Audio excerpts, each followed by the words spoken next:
Hello beautiful soul! Welcome back to my channel. This is my channel. I'm from Japan, kabayan Sagittarius. This reading is for you. Tingnan natin ang iyong April 5 to 11, 2026. Maraming salamat muna sa mga subscriber, new subscriber, cross-watcher, at sa mga bagong pasok dyan. Welcome na welcome kayo sa bahay ni Ate Aimee. Salamat din sa naktaba ng puso ninyong mga comments. Lumilipad. Kung gusto niyo na energy niyo lang talaga, gusto niyo makuha natin, all the details is in description below. Paki-check na lang. Tira reading tayo sa Sagittarius, kunin mo lang ang sayo at itapon ang hindi naman talaga sayo. Maaring vice versa. Energy mo, energy ng person mo, energy ng malapit sa puso mo, nangyayari or mangyayari pa lang. Use your own intuition, lawakan niyo inyong isipan, ano man ang gender mo, ano man ang edad mo, wala sa baraha ang kapalaran ng tao, kayo pa rin ang makapagpapabago nito. Gawin yung guide, yung mga warning na pwedeng lumabas. Hindi yung negative warning yun para magkaroon kayo ng idea, awareness, action, change of action, decision, mga pwedeng maiwasan at iba pa. Pero kung gusto mo talaga na positive reading lang, pasensya na po. Try to analyze para magkaroon kayo ng positive outcome. I-reverse nyo hanggat maaari. Okay? Tingnan muna natin. Sagittarius. Okay. Nagkakaroon or maybe nandun sa point of you putting a guard when it comes sa sarili mo, no? Nandun yung point na may mga bagay ka na iniisip na pwedeng nalilito ka. May mga bagay ka na iniisip na gusto mong itama, gusto mong aksyonan, gusto mong desisyonan, o naghahanap ka ng clarity in some aspect of your life. You're standing strong, sa nakikita ko sa dito, nagkakaroon ng mga pagpaplano or maybe you want to create something into your life to achieve it. Na doon yung point din na maaari mas nagko-focus ka sa mga mission mo sa sarili mo or yung sa iba naman sa inyo is nahandun yung point na may mga bagay na pagkakaroon ng pag-isolate. Ang iba sa inyo, may mga tension na hindi pa totally nare-resolbahan.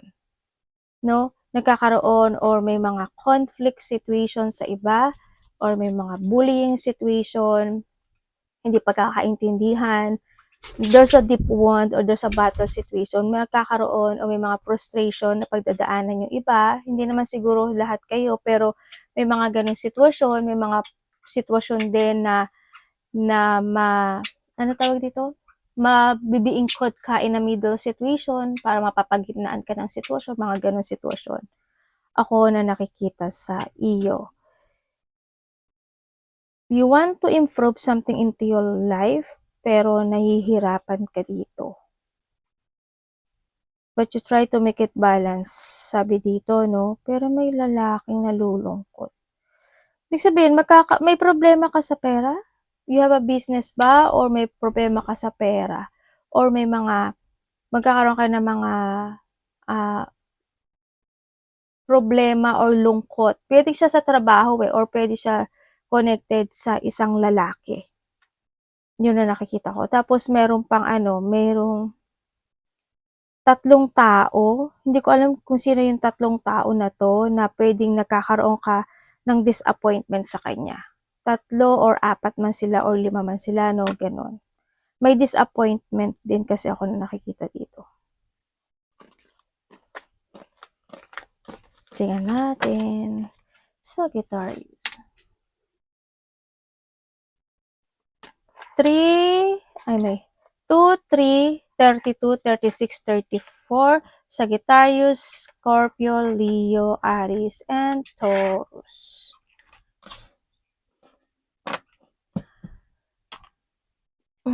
Okay, ang nakikita ko sa iyo, nagkakaroon ka ng mga feeling emotion, para may hinihiling ka na sana is mag-change yung journey mo.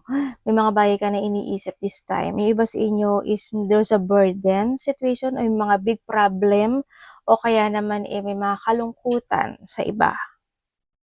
But still, you have faith or you need faith, no? Magkakaroon ka din ng mga reflection from the past. Pwede magkakaroon ka ng mga problema related to valuable things. Pwedeng pera, Pwedeng sa trabaho, pwedeng sa mga valuable things, mga ganyan. Pwede sa mga negosyo o kaya finances, mga ganyan. Or sa iba pang aspeto ng buhay mo, no? Pwedeng nandun sa point na yon. Sana walang mawala. Pwedeng pet, pwedeng connected sa'yo, pwedeng ganun. May isda ba kayo? Magkakaroon, ang iba kasi sa inyo parang nandun sa point na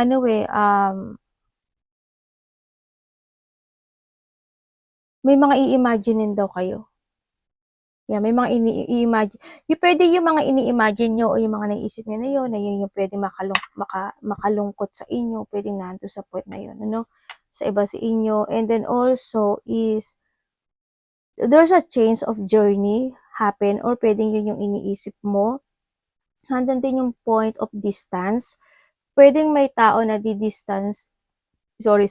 Nag-ano yung throat ko. Pwedeng may taong di-distance sa'yo or ikaw yung di-distance sa kanya or may person na magkakaroon kayo ng distansya na situation or handito rin yung situation of travel. Basta maraming klase yung distance Ganon. May travel din ako nakikita, malayo man o malapit. Ako nakikita. Also, is there's a luck naman. May mga luck situation ako na nakita. Sa iba sa inyo, thinking. Sana ganito, sana ganyan, sana okay na, sana yan. But still, may luck pa rin sa iba, no? Malaki man o maliit, luck, there's a change and hope. May mga small happiness din naman na magaganap sa buhay mo.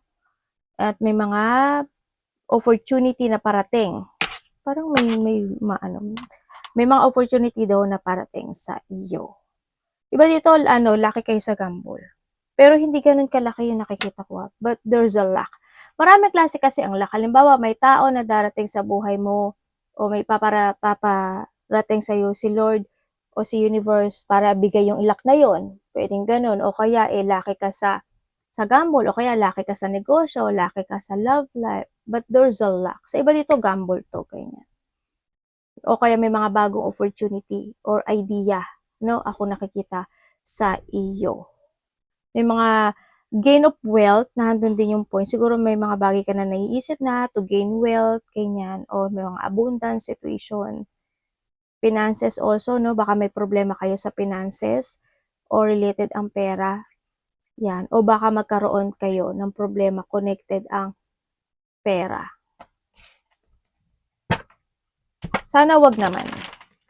Pwedeng sa trabaho rin kasi yan. Halimbawa, yung company mo, medyo hindi good yung may mga problema, pwede nga sa point. O kaya yung mga kasamahan mo sa trabaho. Tingnan natin energy mo.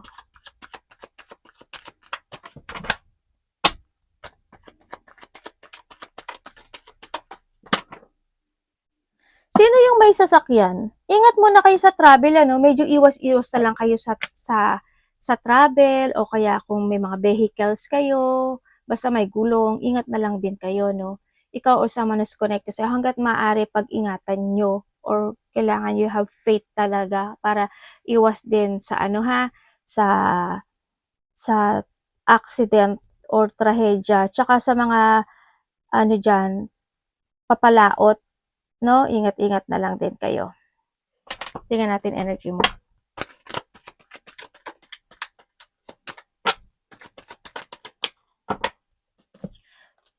May magkakaroon kayo na, basta may water kasi dito Either magkakaroon kayo ng mga related to a water. Maingat na rin kayo sa water, ha? Yan, mga water situation. Pwede rin water kasi is aluha. Pwedeng nado sa foot na yun. Tingnan natin your energy. Abang galon, parang lumabas to kanina.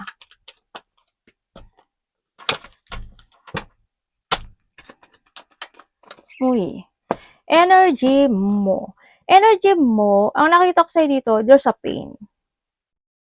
Ako nakikita. Pwedeng na doon yung point na may mga painful ka na mararamdaman o kaya is may maririnig kang news, may tao magsasalita sa iyo para makaramdam ka ng painful o kaya kung sa trabaho mo, ganyan, may mga pananakit or any painful situation na nandun sa point na yun. Meron daw sitwasyon, energy mo kasi may sitwasyon na makakaramdam ka ng pagka-boring, may mga sitwasyon na na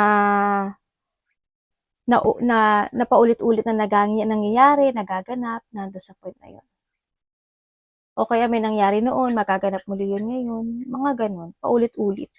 And then also, yung energy mo rin is sa iba sa inyo, alam mo, parang you don't waste your time sa isang sitwasyon sa buhay mo. Parang meron kang ganung point ng life mo na parang ayaw mong pag-aksayahan ng energy mo, ayaw mong pag-aksayahan ng panahon, ayaw mong pag-aksayahan ng mga bagay-bagay. Parang para sa'yo is wasting yon. Parang you putting your guard, no? Parang nandun sa point na yon. May mga bagay o sitwasyon na parang you cutting it, nilelet go mo, or hindi mo lalang pinapansin. Mga ganun sitwasyon. And then also, iba sa inyo is may paghihintay, no? May mga bagay daw kayo na hinihintay or hihintayin, or nandun yung point of is you do your things. Parang alam mo yung ayaw mo makipag-cooperate sa ibang tao na hindi kayo in a same page, ganyan. Nandun sa point ngayon. May mga bagay ka daw na gusto mong i-progress or maybe you're progressing o may mga bagay ka daw na susubukan. Yun. May mga bigla ang magaganap, ano? May balahibo pa dito. Anak, baba mo na kayo. Parating sa'yo.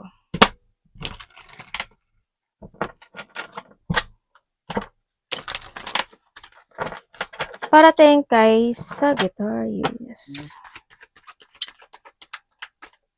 Parating kay Sagittarius. Anak, wag mong pag-aksayahan yung kalendaryo. Diyan, diyan, diyan.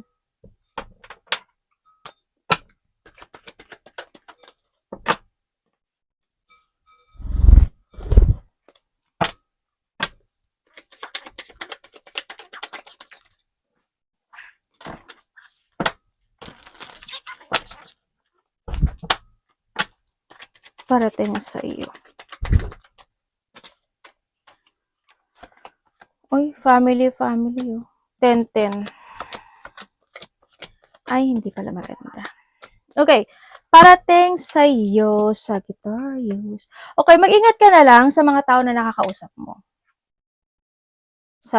May related kasi ang family rin, ano? Yan, friend, family, ganyan. Ingat ka na lang, ano? Medyo hindi magiging good kasi yung situation. Ako nakikita sa iyo, pwede magkakaroon ng mga pagmamanipulate, may tao na magsisinungaling sa iyo, kapamilya, kaibigan, connected to sa iyo, no? Yon. And then also, parating din sa iyo is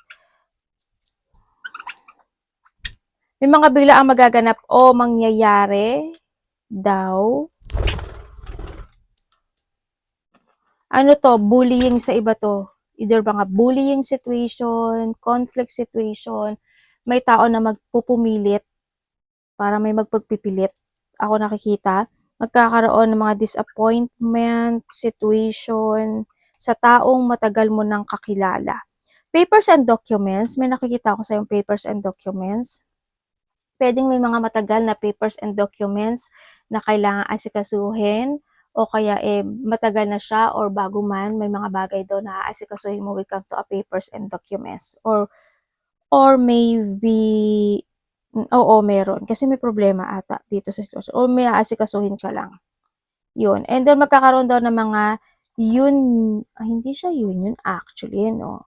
Iba dito siguro union. Sa iba naman dito is di-distance ka talaga. Yun na nakita. Or siya sa'yo. No? Yun. May mga time daw na mapapagod ka na, parang nandun sa point, nakakapagod. May mga sitwasyon daw na aray ko anak, aray. May mga sitwasyon daw na, ano ba to? I-let go mo. Yun na nakikita ko dito. You let it go the situation para magpupunta ka sa calmness. Parang yung tulad na nakita ko dito, Andy, parang hindi mo pag-aaksayahan ng oras, ng panahon. Anak, ano ba? Nandun sa point na yun.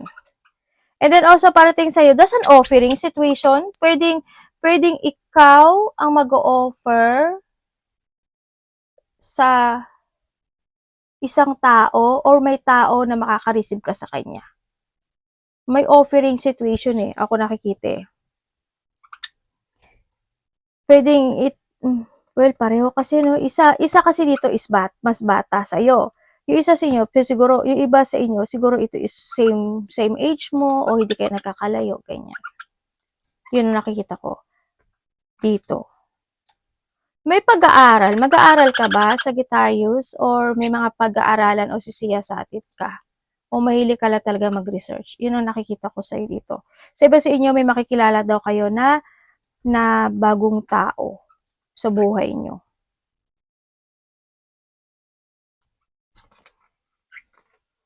May regret, ano, ako nakikita. There's a burden, struggle, problem. Kasi mayroong lungkot eh, ako nakikita eh. Makakaramdam ka ng ganun. Magkakaroon daw kayo ng union sa either sa family or sa kaibigan mo. Pero ingat ka kasi may tao na nagmamatsyag. Baka ikaw rin na may nagmamatsyag or someone is may pagmamatsyag. Dapat iwasan ni Sagittarius.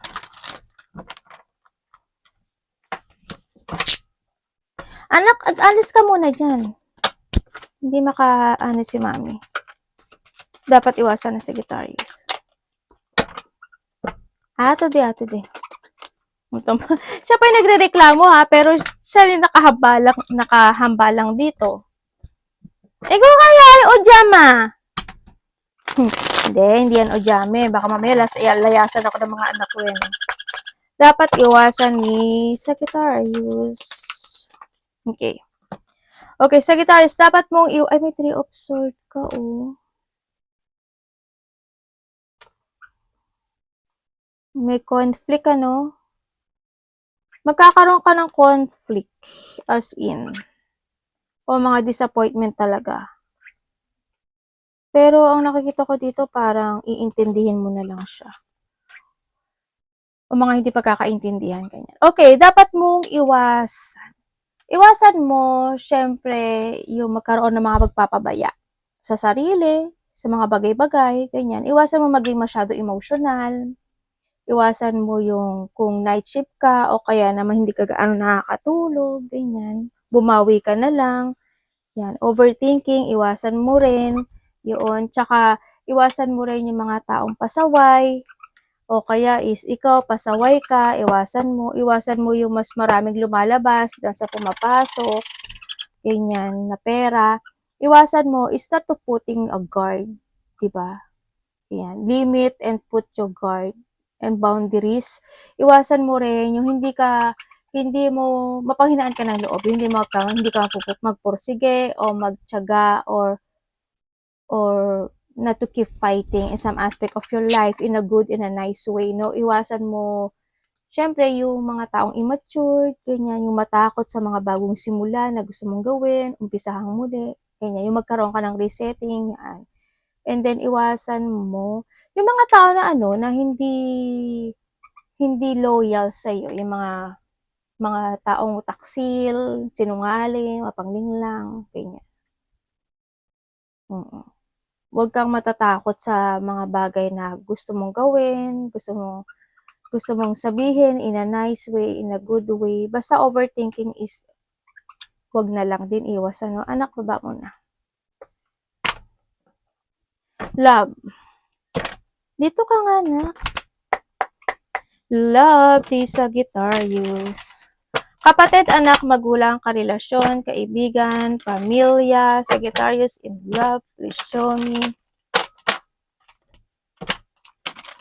Heartbroken ka ba, anak? Anak, ano ba? Nauubos na yung card natin, baluga.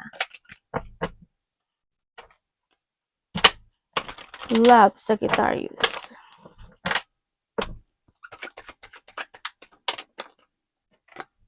Ay, iba dito, family.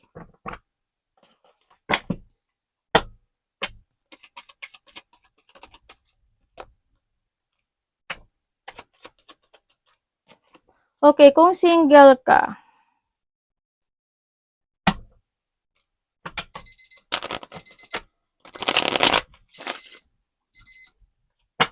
Sagittarius. Kung family again. Okay, Sagittarius. Kung single ka, ang nakikita ko sa'yo, yan. May tao ma-interest sa'yo. Itong tao na ma-interest sa'yo, maaring mayroon siyang karelasyon or may pamilya na to. Kaya iwas-iwas ka na lang, no? Pero nasa sa'yo pa rin. Or hindi man itong tao na to sakim at makasarili. Okay, sa iba naman sa inyo, kung kayo is nagkahiwalay nitong tao na ito, nandun na talaga yung paghihiwalay ninyong dalawa, pero still interesting pa rin to sa'yo, interested pa rin sa sa'yo. Or ikaw ito sa kanya. Andun pa rin yung interesting. No? Gusto niya ng renewal or sa iba sa inyo interesting pa rin ito. Pero hindi ko lang maintindihan sa kanya. Hindi kanya kayang bitiwan o hindi kanya mabitaw-bitiwan itong tao na to, pero wala naman siyang ginagawa. Para kasi sa kanya parang itong relationship na to is hindi pa totally, kumbaga hindi pa finish para sa kanya or ikaw ito ha, yun ang nakikita ko sa kanya. Kumbaga gusto niya pa rin niya ng renewal, gusto pa rin niya ng isang pagkakataon or hindi ka lang niya makalimutan. Yun ang nakikita ko dito.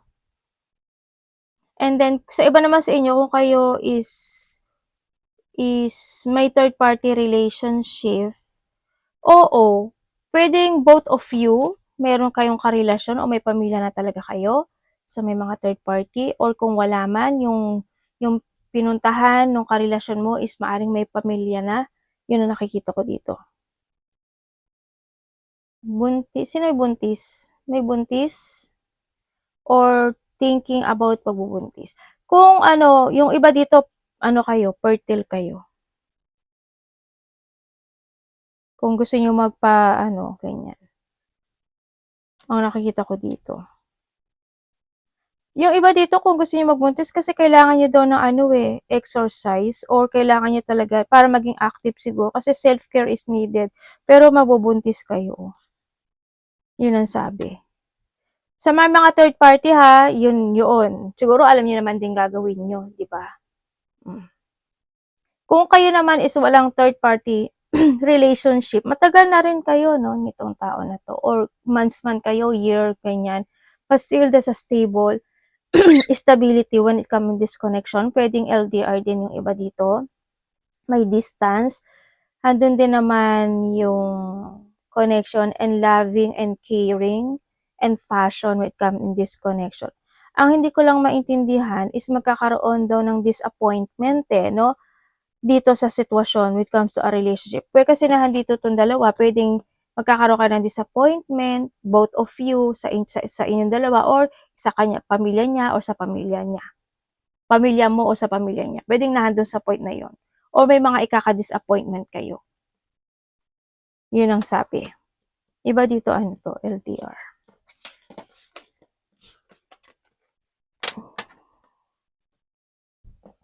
When it comes to support, nandun naman yung support to each other. Aray ko na, sisinok ako. Your money.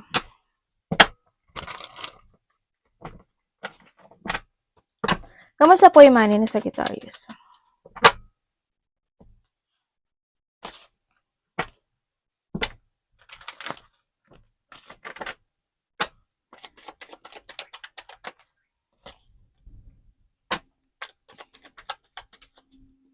Okay, pagdating sa iyong money.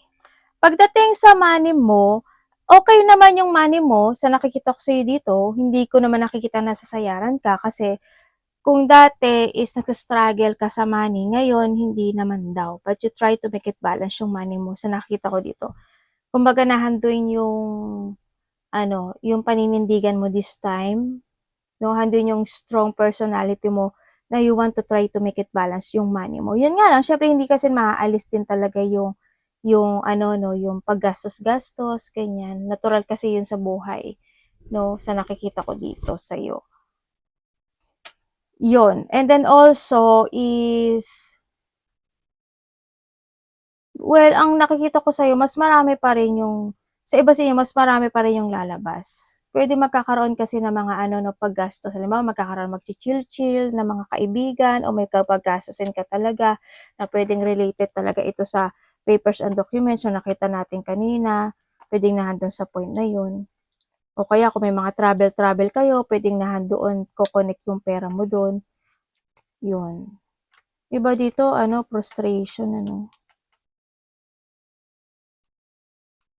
Ang nakikita ko sa'yo, puwedeng may mga aasikasuhin ka related to money. Puwede kasi manghihingi ng suporta 'no, pagdating sa pera. Yoon, yung iba naman sa inyo is may mare-receive daw kayo. Hindi ko alam kung pera siya or kung paano yung receiving, either pera or any valuable things, regalo, gift, blessing, puwedeng nandun sa point na yun or vice versa. Arigato namaste, God bless.